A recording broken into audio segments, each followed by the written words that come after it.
Hey guys, it's Skill Mom here, and today we are taking a look at the Aotori Bunka, USS Atlanta. This is in 350 scale. Real quick, I'm very impressed with this kit. Not only the Verifier components, but the Aotori Bunka stuff that they included. It's a really good looking kit. So just around the box, just your rendering views. So basically you do get everything that you would get in the Verifier kit, minus a few pieces from what I can tell. And I'll point those out as we take a look at them. Here is your pre-war. It also does correct the camo scheme issues that you saw in the Verifier kit. So yeah, here's your details. Just one other quick thing, I guess what makes this an Aotori Bunka kit is it comes with this anime figure. I don't know which anime it's from. Actually, sorry about that. No, I did do some research. So I found the Twitter of the creator of these. I think she calls them ship girls. So I will link that below. She's done multiple of them. I think Aotori Bunka just purchased the rights, or maybe she just did the rights for the two of them. Anywho, let's take a look at this kit. Sorry, one last thing I should make notice of. This can really be used for any Atlanta class kit, except up to Reno. So I think you could use this for Atlanta, San Juan, Juneau, San Diego. So yeah. Alright, so right off the rip, we get the instructions. I'm going to keep this brief with you guys. I'm not going to go over the too much of it, but here's the updated painting guide. That looks pretty good to me. Maybe the blue is a little bit darker, but this is how she would appear for Guadalcanal and Midway, or Santa Cruz. Everything's marked, which is kind of cool. So you get your windlasses, your radar directors are even mounted, and then you use your caliber guns, 27 millimeters, so it should be 5-inch guns. Although these should be 5-inch 28s, if I remember correctly. Or no, sorry.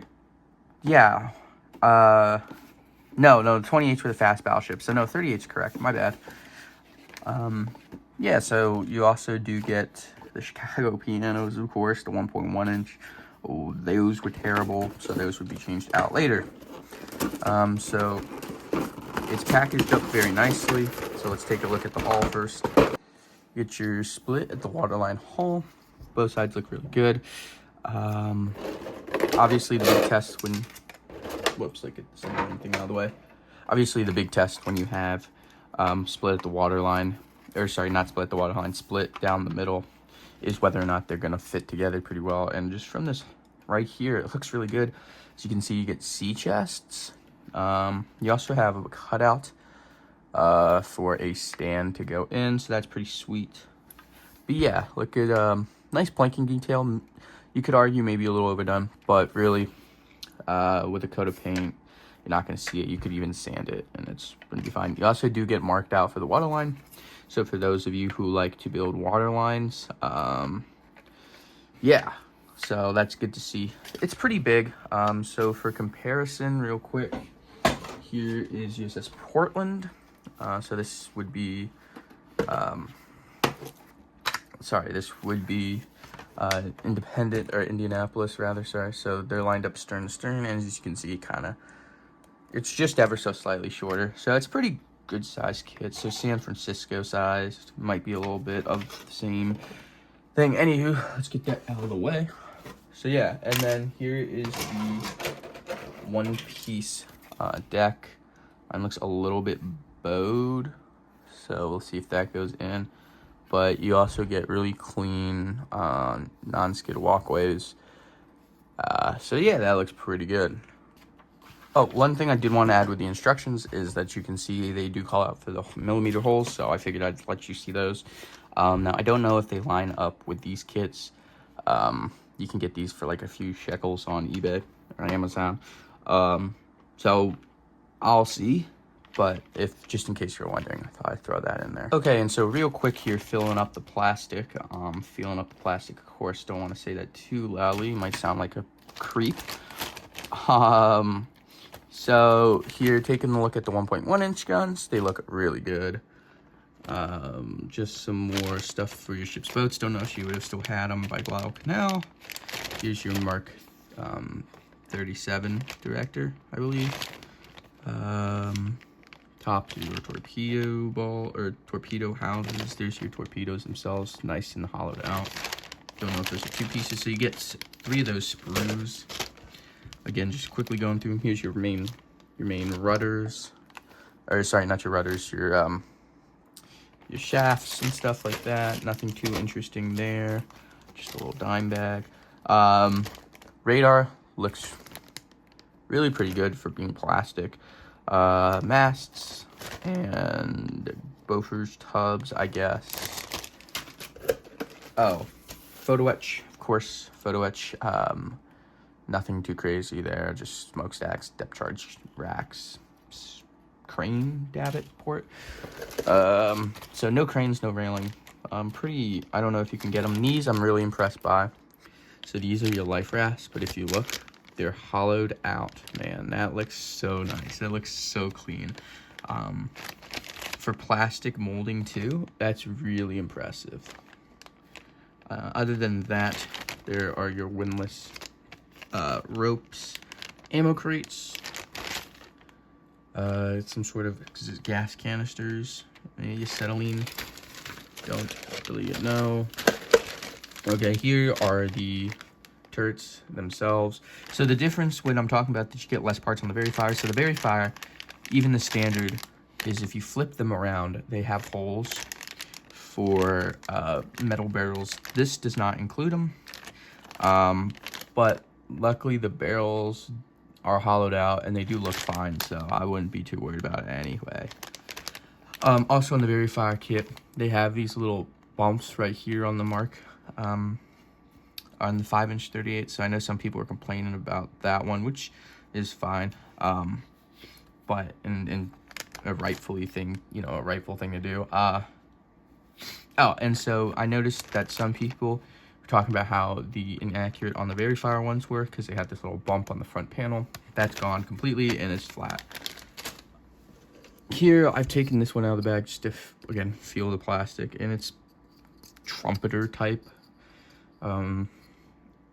So it's not like the Airfix soft plastic. So that looks pretty good. Also tells you the number on there, so that's nice to have. Again, though, too, with the molding on the top for the non-skid walkways. Again, more of your pieces. So I'm kind of curious where the San Diego parts differ. I might pick that one up since that one's a late war version. This one's early war, so up to like 42. I'd be curious to know if they're going to come out with a Reno subclass. There's more of it. Looks really good. Here's the part that you can see on the Juno wreck. It's missing those things. The netting, I guess, is what they are. Here is the pilot house. So cool that you get the covers. However, gotta drill those out. That will make it look so much better. Take it up to the nth degree. Lastly, just a few final parts here. Have the 20mm Oerlikons. They look really good, flared out there at the end. So you get 10 of those. And then lastly here, just another 2 pieces of the upper superstructure. Oh, sorry, a few other parts actually. Chain comes with a nice little rusted look to it, so that's pretty sick. And then here is another part. So again, these would have been metal decks, maybe linoleum, not sure, but they wouldn't have been wood, so obviously you're not going to get wood planking. This doesn't come with a stand, I should make mention, nor a nameplate, so if you wanted to use this for a nameplate, there you go. That might be usually you can get those off, obviously, with how the decals are sprayed if you build. So anyway, American flag looks a little bit big. Don't know if there's 48 stars on there. Might want to count. Doesn't matter to me. Naval Jack. So you do get the names for Atlanta, Juneau, San Diego, San Juan. So 51, 52, 53, and 54. You also do get the water line markings. So that's pretty sick. Obviously, it's a ship, so there's not going to be a ton of decals. And this didn't have any aviation accommodations, so you wouldn't see those. So anyway, guys, thank you for watching. Hopefully that answered some questions, the difference between the Aotori Bunka kit and Verifier kit. I'm very impressed with this. It comes in at $62.99 from Andy Hobby's headquarters. And that's the cheapest I found it, but I also found it for $89.99 compared to the $99.99. So it is cheaper than the Verifier one in places that you're gonna purchase your model from. So, and for that cheaper price, you do see a little less stuff, but you still get the photo etch. You still get a really nice Atlanta kit. And if you're into like the anime stuff, which I'm not, my girlfriend is, so maybe I'll give this to her. I don't know, or maybe I'll keep it. You do get this. So if that has some value to you, then yeah, why not? It's actually a really nice piece of acrylic. It's really thick. So there's obviously some care that went into that one. But thanks, guys, for watching. I'll see you in the next one. Peace.